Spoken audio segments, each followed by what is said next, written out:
Hey guys, so today I'm talking about Twister, which is a heli to heli, a helicopter going from one direction to the other in a clean, fast transition. This trick is outside of full stall and helicopter and all the basic acro tricks, is probably the most important trick for a serious acro pilot. It is quite difficult to learn. It's very technically sensitive, requires a lot of finesse and skill on the part of a pilot. And I think it's a very good representation of your overall skill as a pilot. If you ask any serious acro pilot, it's much more impressive for someone to be able to do Twister than Infinite. So for all you guys who are getting into acro, I highly encourage you to spend the time to learn this trick well. It'll really help your progression going forward and learning more complicated tricks like cork and joker and all the multi-connections, because once you know how to do Twister well, you can connect a heli from almost anything. It is a bit of a long road to learn how to do, and it can be a little frustrating, but it's totally worth it. And what's nice about it is it doesn't consume so much altitude, so you have a chance to be able to practice it at home. A couple prerequisites you need before learning this trick. You need to be able to do helicopter from deep stall, from spin, and from tail slide. You need to be able to do that to both sides, and you need to understand how helicopter corrections to put it back on axis work. If you are still working on those components, or they're not pretty solid, like being able to do both sides maybe 8 out of 10 times, I recommend just drilling all those different entries. And if you're not familiar with what I'm talking about, I have a tutorial on helicopters where I talk about all those different entries, and I'll leave a link in the description to that video.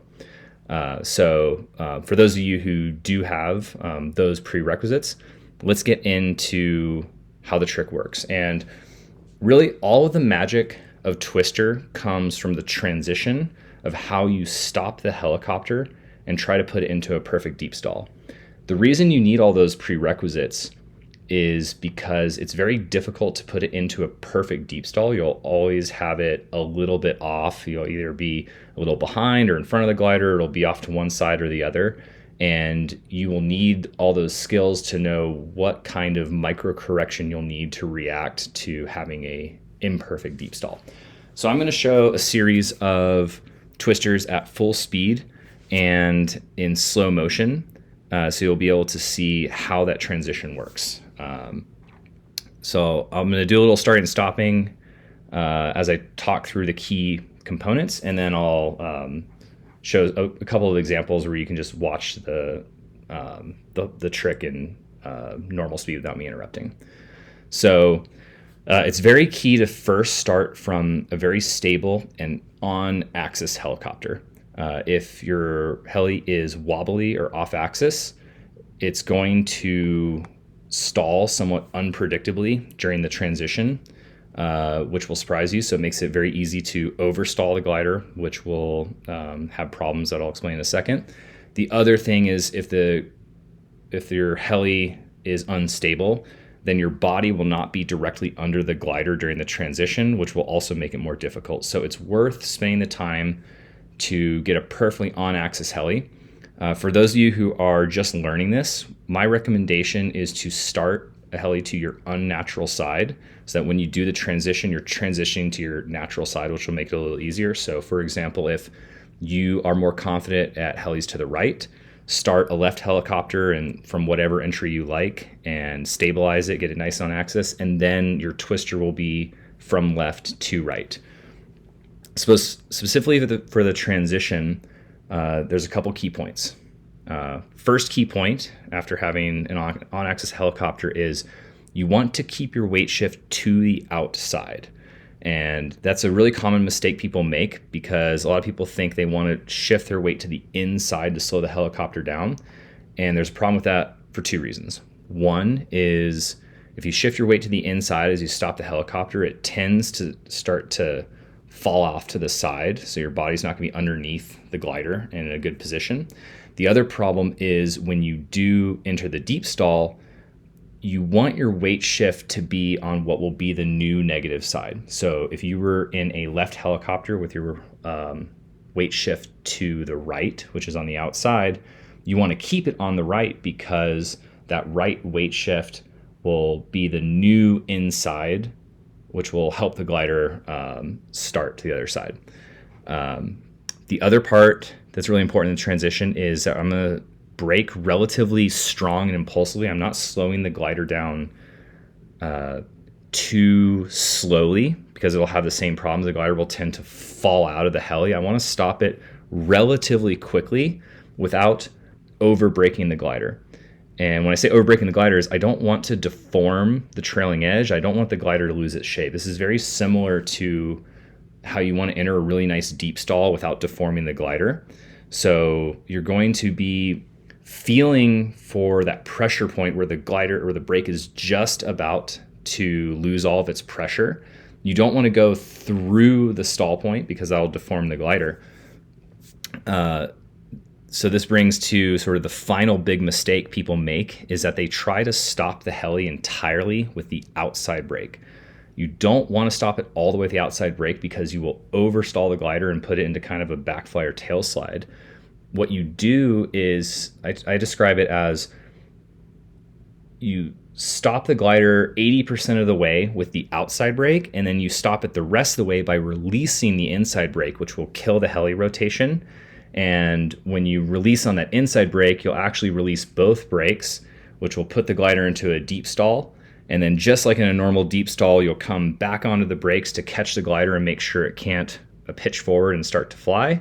And because your weight shift is to the inside, it's ready to start that transition with just a small little starter input, just like on a heli. So let's look at this in full speed. And then with that description of the transition in mind, I'm going to play it uninterrupted and just talk through the points so you can see it uninterrupted. So here we go. So here's the weight shift to the outside, the transition, hands come up, and it goes to the other side. So now we'll see it in slow motion, and I'll talk through it again. So weight shifts to the outside, slowing the glider down all at once. The glider's about to stall, hands come up, catch the glider above me, and start the helicopter just like a standard one.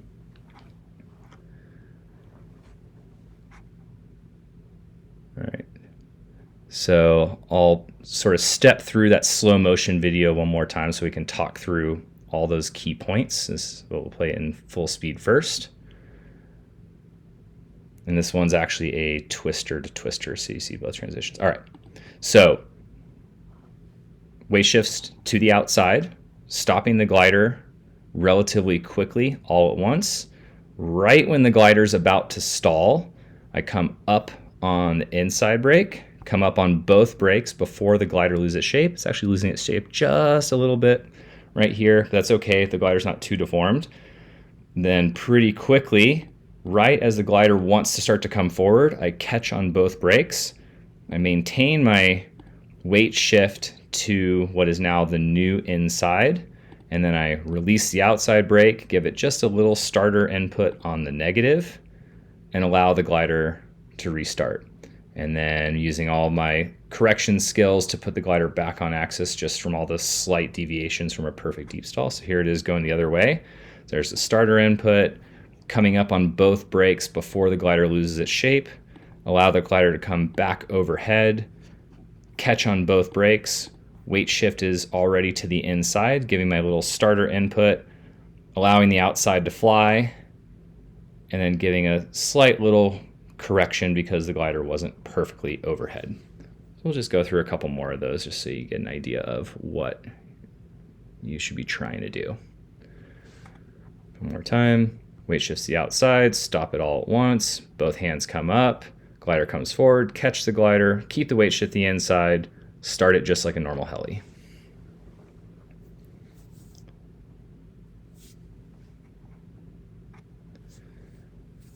There's a lot of feeling in this trick of not just looking at the shape of the glider and the position, but also anticipating the behavior through the feeling of the brakes. You really want to make sure that you don't punch too far through the stall point because you'll collapse your inside tip. and you'll kind of put the glider in sort of a tail slide back fly, which will make the transition slower and more difficult. So I'll show you a couple examples of what I mean by over braking the glider. You see it happen just a little bit on that wingtip here, but for the most part, this is a pretty decent transition.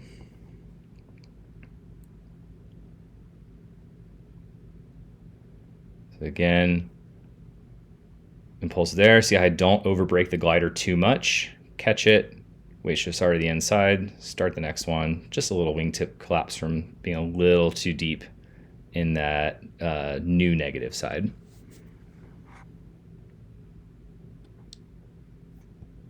All right, so here I'm doing it on an Iota, which is a high B glider, and all the same ideas apply to a serial glider. It's just you don't have the pressurization and wing loading advantages of an Acro glider, so the transitions just a little harder to make it as snappy and fast. And you can see that over here, I'm just over braking the glider just a little bit. It's kind of losing its shape. I'm getting that wingtip collapse, so I have to be a little patient to allow the glider reopen before I can really start the heli properly. If you do get a little collapse from braking a little too aggressively in the transition, it's very similar to tail slide to heli. So you see right here, I'm actually kind of in a little tail slide, and then you just have to give it a second to reopen the glider and restart it. So when you're really learning it from the beginning and you're still kind of working through your tail slide, it's okay to kind of go through a tail slide, but you want to work your way to making sure that you don't over brake the glider. The ultimate goal is to park it in a deep stall without putting any kind of tail slide or back fly. And that just takes experience from learning how to not over brake the glider. If you're seeing the trailing edge ripple like this, you're seeing the glider start to deform on the leading edge and kind of lose its shape, those are signs that you're braking a little too aggressively, and then you should focus on stopping the heli by releasing the negative side instead of braking more on the outside. So see, just like that, I lost the shape of the glider because I was braking too much on the inside and should have stopped it more by releasing the inside brake. Just a final parting thought on Twister. It has a reputation of people getting twisted, and in my experience, I don't think that it's actually that especially dangerous of a trick as long as you understand the goal of the transition. I think where people get in trouble is if you really try to force the transition by braking all at once on the outside and then shooting your hand up on the inside and not actually trying to stop it in a deep stall for a moment. That really fast transition could potentially lead to getting twisted, but mostly it's a problem of over piloting the glider. So the mentality to think about here is just getting comfortable stopping the glider faster and faster through that process of an impulsive outside brake input and releasing the inside. And don't be shy about over braking a little bit too much in the beginning while you're learning the trick.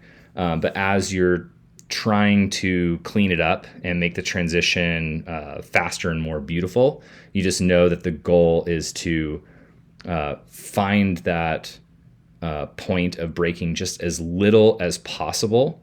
And if you really focus on your weight shift, that will help quite a bit.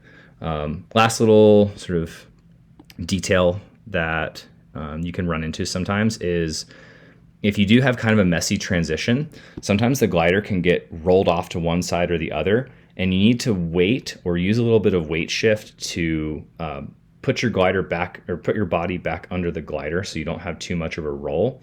So just make sure that you're paying attention to where your body is under the glider before you start the transition. As you get good at this and you're able to stop the glider cleanly, it becomes less of an issue. But if you're struggling with it, be patient. Give yourself a second to arrive under the glider before starting the rotation to the opposite side. Hopefully that helps you guys out. Love to see people have success in Twister.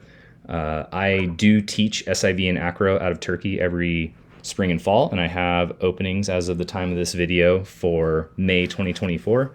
So if you're interested in learning with me, please visit my website, beyondsiv.com, or reach out to me on Instagram at goodnessgravity. I'll leave those links in the description, and see you next time.